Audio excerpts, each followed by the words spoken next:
Imbis na sa basurahan, pwedeng idiretso sa isang vending machine ang mga patapong plastic bottle sa probinsya ng Quezon. Bawat boteng ihulog kasi roon, may kapalit na libreng Wi-Fi connection. Tara, let's change the game at alamin kung paano yan gumagana. Sa patok na PisoNet, papiso-pisong hulog lang, pwede nang mag-internet. Pero paano kung kahit piso, wala ka? Pwede bang ang ihulog na lang ay basura? Oo! Kung nandito ka sa covered court ng Barangay Poblasyon, Tagkawayan, Quezon. Kung nasaan ang Econnect Wi-Fi ng kanilang sangguniang kabataan. Sino mag-aakala na mga plastic bottle gaya nito na itinuturing ng basura, pwede pang magamit kapalit ang libreng Wi-Fi? Ang Econnect Wi-Fi po ay proyektong pinagsama po na teknolohiya at environmental care. Inspired po siya sa Piso Wi-Fi vending machine. Gumagawa na po talaga ako ng Wi-Fi vending machine.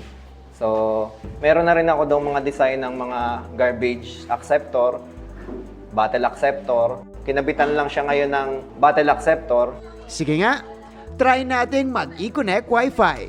Kukonect tayo sa Wi-Fi SSID, yung pangalan ng Wi-Fi, which is yung Econnect Wi-Fi Bendo. So after nun, pag kumonect po tayo sa Econnect Wi-Fi Bendo, meron po yung captive portal na lalabas. So, pipindutin lang po natin yung insert bottle. Insert your pet bottle and enjoy your Wi-Fi connection. Yan.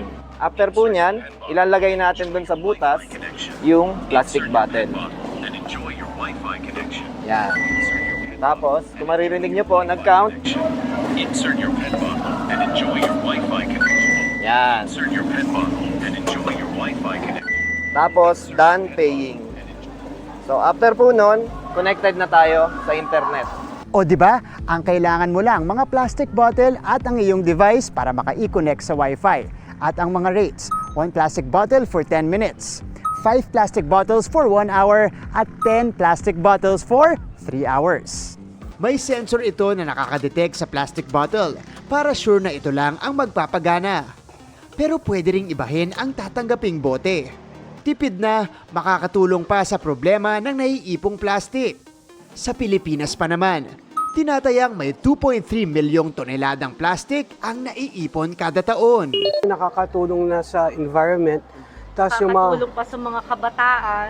Imbis po na itatapon sa mga basuran, is ipunin po natin.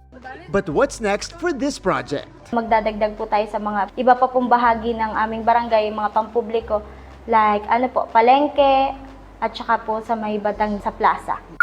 There you have it mga kapuso, it's another game-changing innovation na makakatulong na sa environment at makakatulong pa sa mga residente for an easy Wi-Fi access. Para sa GMA Integrated News, ako si Martin Javier, changing the game!